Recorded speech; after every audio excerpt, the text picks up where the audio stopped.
Let's talk about polynomial functions and their end behavior. The definition in general for a polynomial can look pretty intimidating, but the idea to get out of this is it's just some number times x raised to some power plus some number times x raised to some power.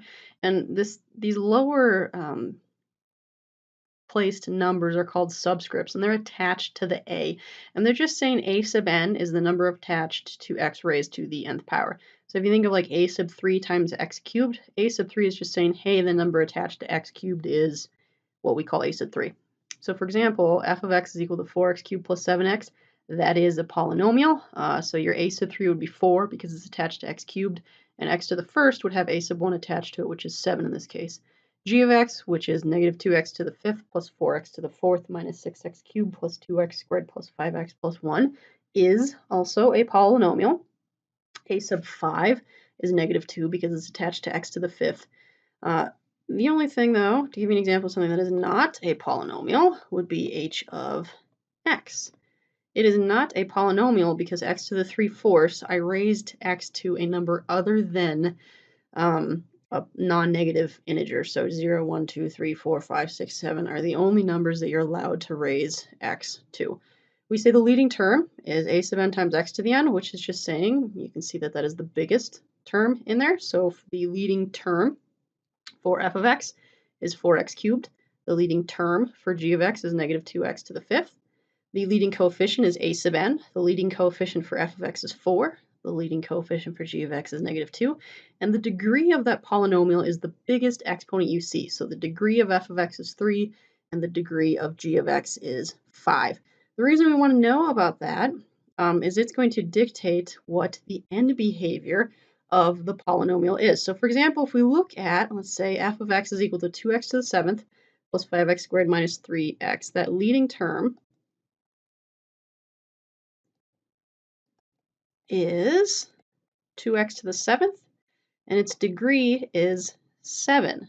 Well, in the last video, we spent a lot of time talking about power functions and their end behavior, and the power function end behavior is going to be the same as the polynomial end behavior, where the leading term is going to dictate the end behavior of the polynomial. The reason for that is if you think about when you get way out left or way out right on a polynomial or these set of axes, you're talking about really big x values over here, like 10,000. So 2 times 10,000 to the 7th is so much bigger than 5 times 10,000 squared minus 3 times 10,000. This leading term dominates the end behavior, and it's going to have the same end behavior as that power function. So 7 is odd.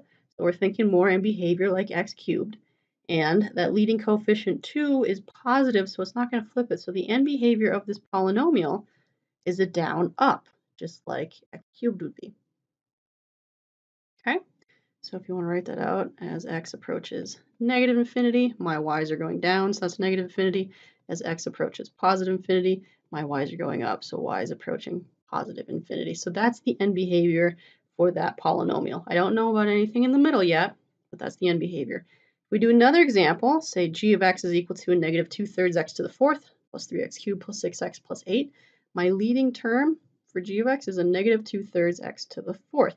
That's going to tell me what my end behavior is going to be because it's going to dominate all the other terms as I plug in very large negative and very large positive numbers in that.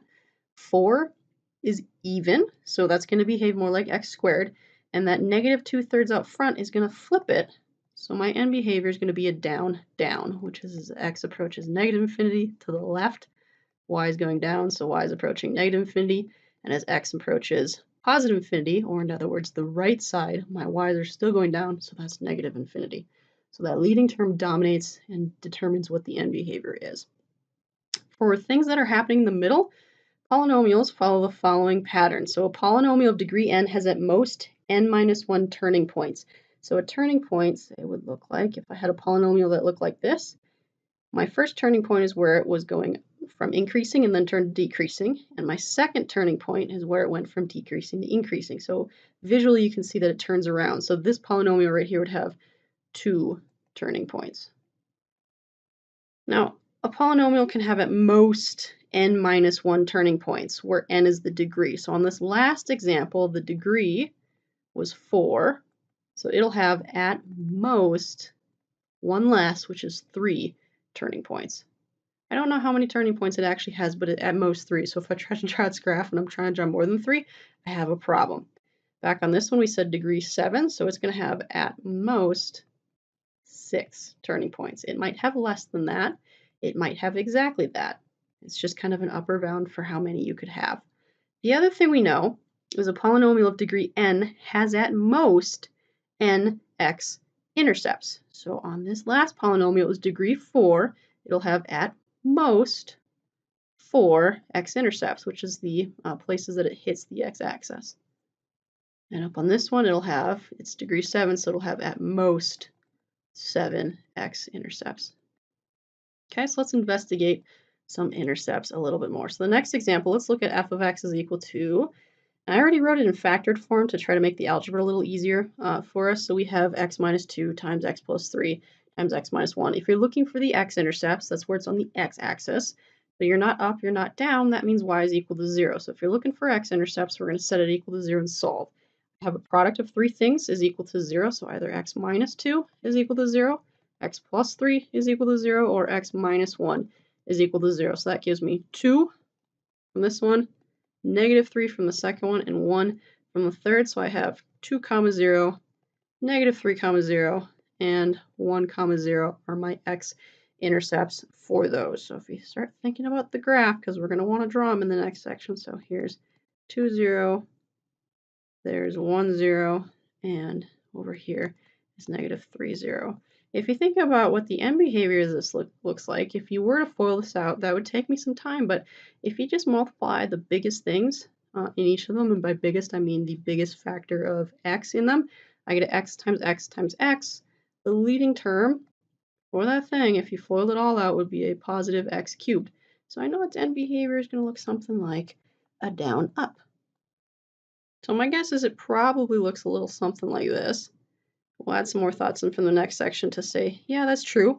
And you can see I have 2 turning points, which at most, that's what's allowed to have. It's a degree 3. It has exactly 3 intercepts, which is the most it is allowed to have. One more example. Find the x-intercepts on this one. Again, we're setting it equal to 0 because if you're on the x-axis, your y is equal to 0. That means either x squared minus 4 is equal to 0 or x squared plus 3 is equal to 0. That means x squared is equal to 4, which means x is equal to plus or minus the square root of 4, which is 2. And over here, x squared is equal to a negative 3. And if I take a square root of both sides, I'm going to get complex numbers. Those aren't going to give me any intercepts because the x-axis is a copy of the real line. There's no i's on there anywhere, so I'm not going to get any intercepts from here. So no x-intercepts from that because they would be complex. So I only get 2. I get a plus or minus 2, so 2, 0, and negative 2, 0 are the only x-intercepts I have there. If you figure out what the degree of this polynomial is, again, if you FOIL this out, it would take you a minute, but if I just want to grab the leading term, I'm going to grab the biggest things in there, which are an x squared times an x squared. That gives me x to the 4th.